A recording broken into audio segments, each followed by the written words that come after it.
মেরে দোস্ত, ইউনিয়ন পরিষদে বাংলাদেশে দেখছি ডিআইজি সাহেব বলতে পারবে কতগুলা চান গেছে শুধু একটা মেম্বার চেয়ারম্যানের চেয়ার পাওয়ার জন্য।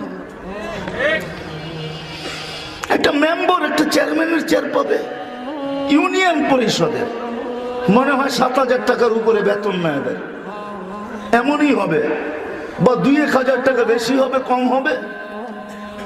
অথচ আমাদের নবীজিকে আল্লাহ মাকামে মাহমুদ দিচ্ছেন। আপনি জানেন না মাকামে মাহমুদের অর্থ কি?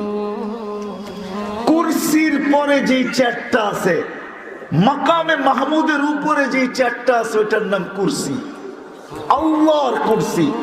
আর কুরসির নিচে যেই চেয়ারটা আছে ওইটার নাম মাকামে মাহমুদ। কি ওলামা একমত? এটার নাম মাকামে মাহমুদ। সৃষ্টি লগ্ন থেকে যার জন্য নির্ধারিত।